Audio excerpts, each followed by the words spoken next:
আমাদের অন্নপূর্ণা যোজনা। আপনারা জানেন যে কেন আমরা ফর্ম ছাপিয়ে ভেরিফিকেশন করে আমরা উপযুক্ত প্রাপকদেরকে চিহ্নিত করছি। কারণ বিগত সরকারের যে লক্ষ্মী ভান্ডার প্রকল্প, এই প্রকল্পে ব্যাপক দুর্নীতি হয়েছে। মুর্শিদাবাদ জেলার জঙ্গিপুর ব্লকে সেখানে প্রায় 4-4.5 হাজার পুরুষরা লক্ষ্মীর ভান্ডারের টাকা তুলে নিয়ে চলে গেছে। কৃষ্ণনগর 2 নম্বর ব্লকে নদিয়া জেলায় একটা অঞ্চলে 173 জন পুরুষ লক্ষ্মীর ভান্ডারের টাকা তুলেছে। আমাদের মঞ্চে ডিজিপি আছেন, তিনি তার পুলিশ সিআইডি তদন্ত করছে। একটা বড় র্যাকেট আমাদের মা বোন দিদিদের হকের অর্থ, সরকারি অর্থ লুট করেছে। তাই আমরা পরিচ্ছন্নতার সঙ্গে ফর্ম ফিল আপের মাধ্যমে আমরা আপনাদের দিতে চাই।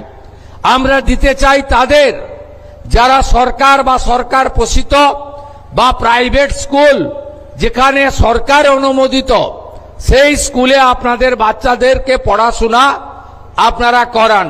সেক্ষেত্রে বেসরকারি প্রাইভেট স্কুলেও আমরা দেব যারা কেন্দ্রীয় বা রাজ্য বোর্ডের অনুমোদন পেয়েছে।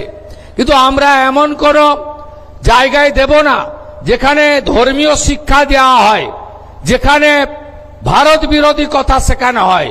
সেখানে যারা পড়াশোনা করেন তাদের পড়াশোনাটা আমাদের মূল স্ট্রিম এডুকেশন, মূল ধারার শিক্ষার মধ্যে পড়ে না, আমরা তাদেরকে দেব না। যারা ভারত সরকারের, রাজ্য সরকারের বিভিন্ন ভ্যাকসিনেশন কর্মসূচিতে অংশগ্রহণ করেন না, ভ্যাকসিনেশন যখন হয় বলে এই টিকা আমার বাচ্চাকে লাগাবো না, এটা জন্ম নিয়ন্ত্রণের টিকা, তাই আমরা তাদেরকেও দেব না। তাই আপনারা সহযোগিতা করুন। ইতিমধ্যে জুন মাসে 3 তারিখে 28 লক্ষ মা বোন দিদির অ্যাকাউন্টে 3000 টাকা করে ঢুকে গেছে।